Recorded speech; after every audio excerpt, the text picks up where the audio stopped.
국민 여러분, 안녕하셨습니까? 인도태평양 전략연구원의 최수용입니다. 오늘은 중국 공산당이 현재 대한민국에서 전개하고 있는 임시전, 또 무제한의 전쟁, 우리 unrestricted warfare라고 하는데요. 이 무제한의 이 초안전, 한계를 넘어서는 이 중국 공산당의 이런 초한전에 대한 여러 가지 사항에 대해서 좀 이렇게 설명을 드리고자 합니다. 우선적으로요, 한국 내에서도 지난번에 지금 중국인들이 설치해 놓았다고 하는 비밀 경찰서가 발견이 된 적이 있었습니다. 우선 이 비밀 경찰서 관련한 이야기부터 해드리겠습니다. 대한민국에 유학 오는 중국 유학생들은 중국 공산당에게 충성맹세를 해야만 유학이 가능합니다. 현재 한국에는 대략 중국 사람들이 한 100만 명 정도 거주하고 있습니다. 최근 언론에 알려진 중국 비밀 경찰서는 한 곳으로 알려져 있지만 한국 전역에 중국 식당을 비롯하여 중국인을 위한 시설이 너무 많기 때문에 몇 개의 중국 경찰서가 존재하는지 파악하는 것은 대단히 불가능한 상태라 하겠습니다. 현재 한국에서 가장 많이 쓰고 있는 메신저는 카카오톡인데, 카카오톡을 운영하고 있는 다음 카카오사의 2대 주주가 중국 공산당 기업인 텐센트라는 곳입니다. 이 카카오톡 운영센터가 중국에 있으면서 한국어가 가능한 중국인들을 채용해서 한국 내의 정보를 수집하고 있습니다. 한국에 유학 온 학생들은 자신들이 보고 들은 모든 내용을 카카오톡에 올리게 되고, 중국 공산당이 중국에서 이를 모니터링을 하고 있으며 중국 공산당은 카카오톡을 통해서 한국에 유학 온 학생들에게 지령을 내리기도 합니다. 한국 내의 군사시설을 촬영하거나 각 대학교 내에서의 연구과제를 촬영하고 각각의 교수 및 한국 주요 인사들에 대한 발언 등을 24시간 수집하여 카카오톡으로 보내게 되면 중국에서는 중국 공산당이 그 자료들을 취합해서 한국의 기밀을 빼내고 한국 인사들의 성향을 분석하여 비밀 공작 자료로 활용을 하게 됩니다. 2017년 1월부터 전국적으로 일어났던 박근혜 대통령 탄핵 요구 집회 당시에 한국 내에 와 있던 중국 유학생 6만여 명이 집회에 참석을 했는데, 중국 공산당이 카카오톡으로 집회에 참가 지령을 내렸고 중국인 비밀 경찰서에서 이들을 통제하여 박근혜 대통령을 탄핵시키는 여론을 조성한 바 있었습니다. 친미, 반중 정책을 펼치는 정치인들에 대한 사이버 공격 및 퇴출 집회 등에 중국인들이 동원되고 있는데, 중국인들이 운영하는 비밀경찰서는 이들을 동원하는 역할을 하고 있는 것으로 알려지고 있습니다. 자, 두 번째로 중국 공산당의 통일 전선에 대해서 말씀을 드려보겠습니다. 2016년 박근혜 대통령은 한미 우주협정을 체결하였습니다. 주한미군 기지 내에 사드 배치를 승인하였습니다. 그러자 중국 공산당 기관지인 인민일보에서 박근혜 대통령이 탄핵될 수 있다는 사설이 나왔고, 갑자기 한국에서 박근혜 대통령에 대한 탄핵 운동이 벌어졌습니다. 당시 박근혜 대통령이 몸담고 있었던 새누리당, 현재 국민의힘은 2009년에 중국 공산당과 업무 교류 협약을 맺었고, 이 업무 교류 협약 MOU 내용을 보면 한미 동맹을 무력화시키는 내용들이 들어있었고, 심지어 이 업무 교류 협약 MOU를 파기할 때에도 상호 합의하에 파기하도록 되어 있었습니다. 사실상의 노예 계약서입니다. 현재 윤석열 대통령이 몸담고 있는 바로 국민의힘이라는 정당입니다. 이미 한국의 주요 정당 및 대부분의 정치인들이 중국 공산당의 노예 상태로 전락하였지만 한국 국민들은 모르고 있었습니다. 한국의 가장 유명하고 좋은 대학이라고 하는 국립서울대학에는 시진핑 기념관이 있습니다. 대한민국을 건국하신 건국 대통령 이승만 대통령의 동상조차 없는 서울대학교에서 시진핑 기념관이 존재한다는 사실은 이미 서울대학교 학생들과 교수들이 중국 공산당의 노예 상태로 전락해버렸다는 것을 의미합니다.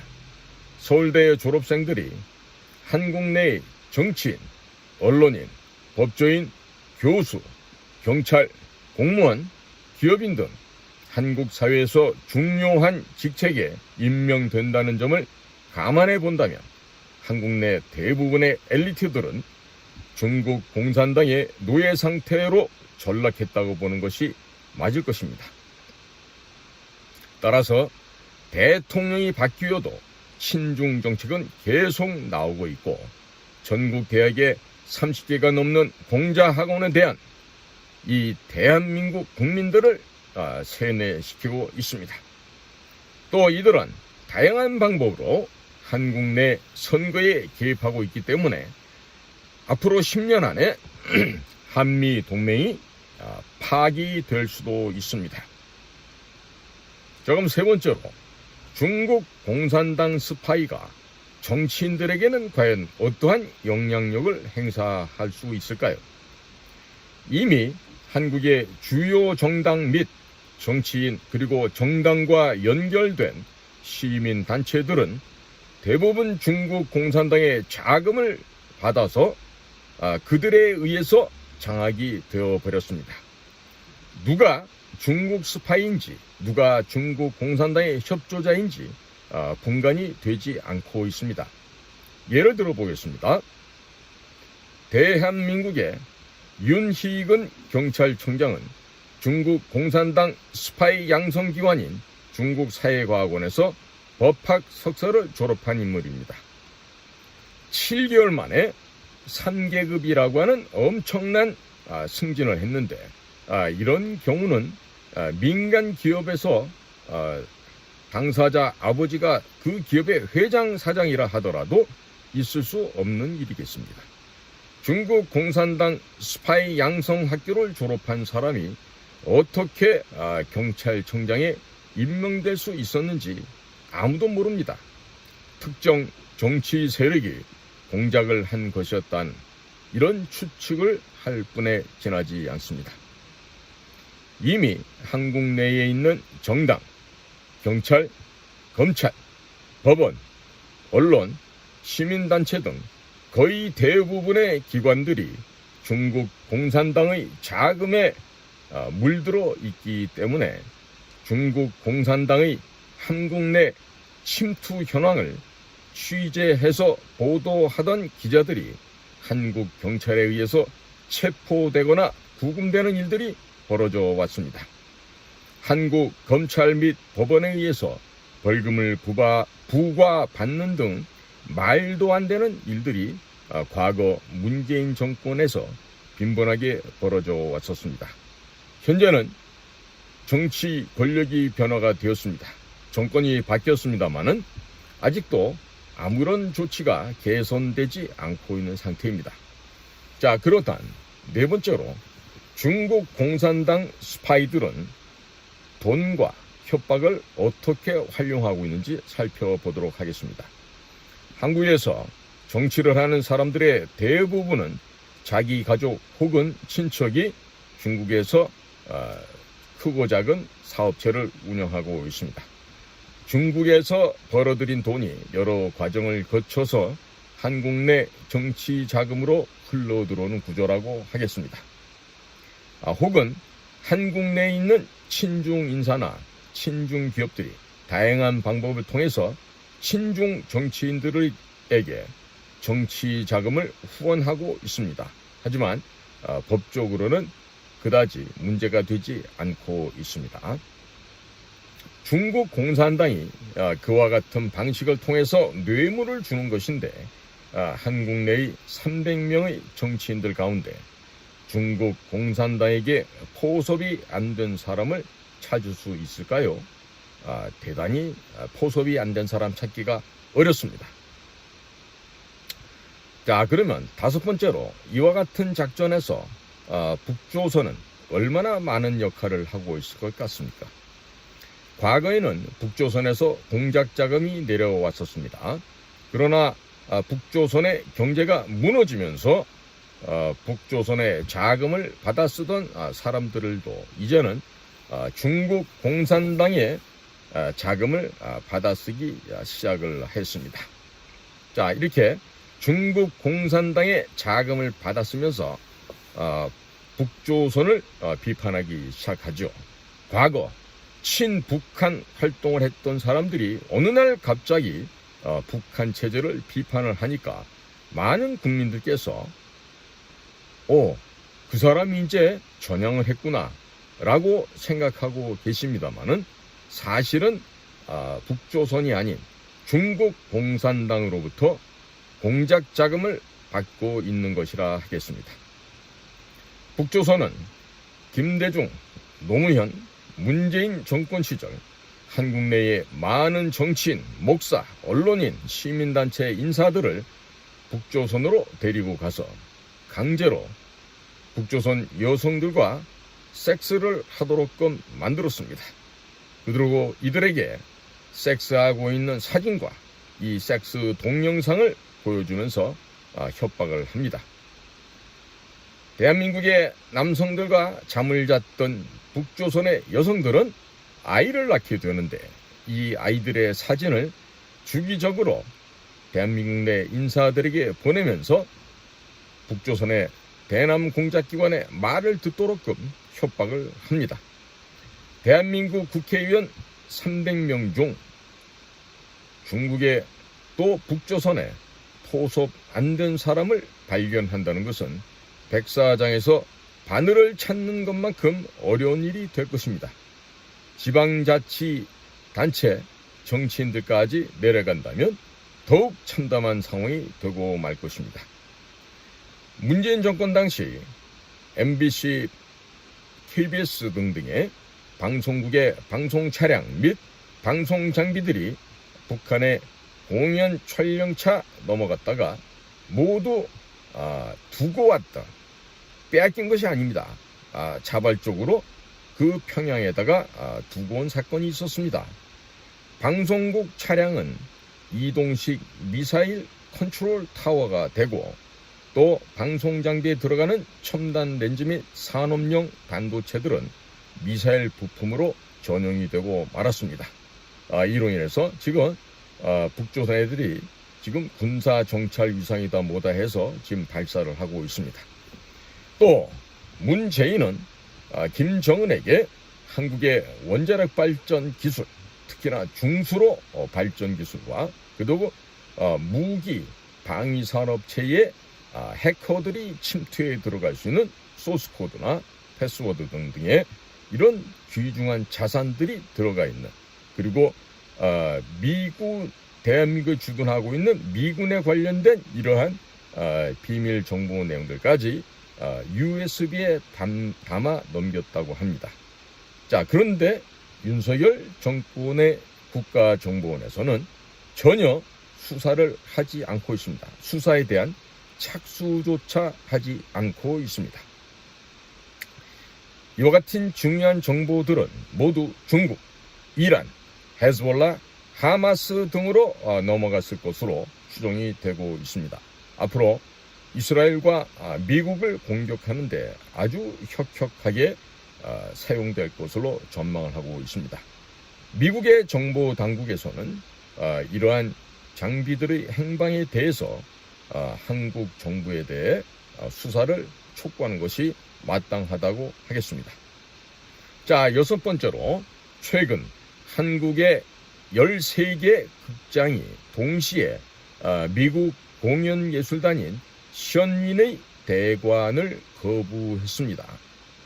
이전에도 중국 대사관의 협박으로 대관이 취소된 사례가 있었습니다만은, 자, 이것처럼 과거에도 중국 대성안에서는 이와 같은 선인 공연을 할 수 없게끔 캠페인을 압력을 가해서 공연을 못하도록 대관을 불허했던 사실들이 있는데, 아마도 우리 국민들 가운데서는 이런 사실을 알고 있는 분들이 많지는 않으실 것 같습니다. 앞서 말씀드린 바와 같이 한국 내에서의 공무원, 정치인, 언론인, 시민단체 등등은 거의 대부분 중국 공산당에 의해서 오래전에 포섭이 되었습니다. 따라서 매년 일정이 잡혀있던 션윈 공연이 취소되고 있다는 것이죠. 션윈 공연은 후반부 5분의 4쯤 가게 되면 중국 공산당의 장기 매매, 인권 유린, 언론 탄압 등의 사례가 구체적으로 나오게 됩니다. 이것을 못 보게 막으려는 의도도 있겠지만 각각의 민족문화 부활을 역시 두려워하고 있습니다. 지난번에 서울 국립극장 해오름에 살 때 저도 가서 봤습니다만은 그때도 지방에서의 공연은 다 취소되었습니다. 7번째, 지금 미국의 예술공연단 션윈은 중국 공산당이 중국에서 파괴한 수많은 문화를 선보이고 있습니다. 그러면 중국 공산당이 왜 이 문제에 그렇게 신경을 쓰고 있겠습니까? 중국 공산당은 사탄, 악마 그 자체입니다. 따라서 선한 인간의 본성이 되살아나는 것을 두려워합니다. 또한 중국 내부의 56개 민족별로 고유한 문화를 가지고 있는데 그 문화가 부활하면 중국은 56개 민족으로 분열되면서 중국은 해체될 것입니다. 따라서 중국의 해체를 막기 위해서 각 민족 간의 고유한 전통 문화가 살아나는 것을 철저히 막아야 하는 것이 바로 중국 공산당인 것이죠. 자, 그러면 8번째로 북조선이나 중국 공산당이 한국에서의 선전 활동을 어떻게 하고 있을까요? 또 보통 어떤 모습으로 이런 비밀 선전 활동, 공작 활동을 하고 있을까요? 한국 내에서 문재인과 이재명을 지지하는 집회에 가보면 중국어를 하는 사람들이 많이 보입니다. 한국어를 전혀 내지는 거의 알아듣지 못하는 사람들이 왜 그러한 집회에 나오겠습니까? 한국의 주요 인터넷 기업인 네이버와 다음 카카오는 자사의 인터넷 서비스에 대한 모니터링 센터를 중국에 차려놓고서 중국인들을 채용해서 모니터링을 하고 있습니다. 한국 인터넷에서 반중 여론이 올라오게 되면 금방 사라져 버립니다. 그리고 중국을 지지하는 인터넷 댓글로 도배가 되어 버립니다. 한국 내에서의 여론을 반미 친중 정당이 선거에서 유리하도록끔 유도하는 작업을 북조선과 중국의 사이버 팀들이 하고 있는 것입니다. 최근 국정원은 선거관리위원회를 조사한 결과 해킹에 매우 취약해서 충분히 선거 결과를 바꿀 수 있다고 발표하였습니다.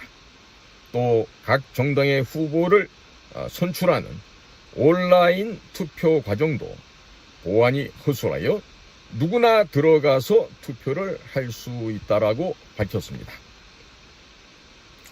중국이나 북조선의 사이버 팀들이 한국 내의 각 정당의 후보자들을 자신들에게 유리한 사람들로 얼마든지 바꿀 수 있다는 뜻이 되겠습니다. 지난 20년, 30년 동안 한국 국민들은 이러한 사실을 전혀 모르고 지내왔습니다. 그러나 어느 날부터 애국적인 후보, 한미 동맹을 중요하게 생각하는 후보들이 갑자기 대거 탈락하는 일들이 벌어져 왔는데 지금 와서 생각해보니 중국과 북조선의 공작이 아니었던가 생각이 듭니다. 이러한 일들은 김대중 정권이 들어서면서부터 벌어졌는데 한국 국민들은 전혀 몰랐습니다. 또 한국 국민들이 국회에 법안을 제안할 수 있는 제도가 있습니다. 이 또한 보안이 너무나도 허술하여 한국 내에서는 휴대폰만 갖고 있으면 누구나 법을 제안할 수가 있습니다. 중국인들이 자신들에게 유리한 법안을 제출하여도 막을 방법이 전혀 없는 상태입니다. 이미 한국 내 두 메이저 정당은 중국 공산당과 업무 교류 협약을 체결하였으며 두 개의 소규모 정당은 친북한 운동을 하던 사람들이 만든 정당이 됩니다. 10년 내에 아마도 한미동맹은 파기될 것이고 미국은 대한민국을 잃어버리게 될 수도 있다는 점을 반드시 인지해야 하겠습니다. 자, 그러면 9번째로 이와 같은 작전이 한국에서는 얼마나 광범위하게 퍼져 있겠습니까? 중국과 한국은 너무나 가깝습니다. 그리고 중국은 한국보다는 경제력 및 인구 등 많은 부분에서 앞서 있다고 하겠습니다. 따라서 한국 내에서 중국과 북조선의 공작에 오염 안 된 부분을 발견하는 것은 매우 어려울 것입니다. 그러나 국민들은 자신들이 중국과 북조선의 공작에 넘어갔다는 이 엄연한 사실조차 인지하지 못하고 있는 것입니다. 한국 내 종교기관의 90%는 공산주의 교육기관으로 바뀌었습니다. 그러나 국민들이 인지하지 못하고 있을 뿐입니다. 중국 공산당이 북조선이 한국인들의 무의식을 지배해버렸기 때문에 한국민들은 자신들이 공작을 당했다는 사실을 모르고 있습니다. 자, 10번째로 중국 공산당의 위협과 뇌물 제공이 정치와 비즈니스에는 얼마나 어떠한 영향을 미치는지 살펴보겠습니다. 앞서 말씀드린 바와 같이 한국에서 중국 공산당과 북조선에 의해서 약점이 잡히지 않은 정치인, 언론인, 종교인, 학자, 시민단체 등을 찾기가 쉽지 않을 것입니다. 물론 중국 공산당과 북조선의 공작을 알아보고 저항하는 이들이 있습니다만 그들은 매우 극소수입니다. 그들은 돈이 없습니다. 이미 지난 수년 동안 자신들의 재산을 팔아서 중국 공산당에 저항하는데 다 써버렸거나 각종 소송 비용으로 모두 소진하여 이제는 거의 소멸 상태라 하겠습니다. 미 정보당국이 한눈을 팔고 있는 사이에 중국 공산당은 한국의 친미 세력들에게 각종 소송을 걸어서 경제를 파탄시켜 버렸습니다. 미안한 이야기가 될 수도 있겠지만 워싱턴의 정치인들이 중국과 협력하여 같이 잘 살 수 있을 것이라 생각했을 때 이미 중국 공산당은 미국에서 벌어들인 막대한 자금으로 한국을 중국의 식민지로 만들어 버렸습니다. 미국 정보기관들이 휴식을 취하고 있는 사이 중국 정보기관은 미국 선교사들이 만든 대한민국을 가져가 버렸습니다. 한국의 한미 동맹 세력은 자금이 없어서 더 이상 싸우기도 힘든 상황이라 하겠습니다. 중국 공산당의 막대한 자금을 앞세운 한국 내에서의 친중 세력들을 당해낼 수가 없었습니다. 이대로 10년이 지나가게 된다면 한미동맹은 파기될 수도 있겠습니다. 미국 정보기관이 중국 정보기관과의 전쟁에서 처참하게 참패하였다고 해야 하겠습니다. 자, 국민 여러분, 지금 오늘 제가 중국의 무제한적인 전쟁이 지금 국내에서 어떻게 벌어지고 있는지 이 점에 대해서 지금 말씀을 드렸습니다. 이 내용은 제가 최근 미국 뉴욕에서 지금 취재차 왔던 에포크 타임의 조슈아 필립과도 대담을 나눴던 이런 내용들이 되겠는데요. 조슈아와 했던 대담은 이 전 내용을 다 담을 수는 없었고 한국에 있는 여러 유명 인사들과의 인터뷰를 종합하는 과정에서 제가 인터뷰한 내용도 포함되어 있었다는 점을 말씀을 드립니다. 오늘은 중국의 Unrestricted Warfare, 초한전이죠. 제한이 없는 무제한의 전쟁이 어떻게 되어 있는지 빙산의 일각만 지금 오늘 말씀을 드렸습니다. 계속해서 기회가 되는 대로 이 중국의 이와 같은 음험한 아주 비상식적이고 비밀 공작적인 이런 전쟁을 하고 있는 중국 공산당의 실체에 대해서 계속해서 말씀을 드리도록 하겠습니다. 오늘도 공작권 TV 크리에이티브 게임을 경청해 주셔서 감사를 드립니다. 저는 인도 태평양 전략연구원 최수용이었습니다. 감사합니다.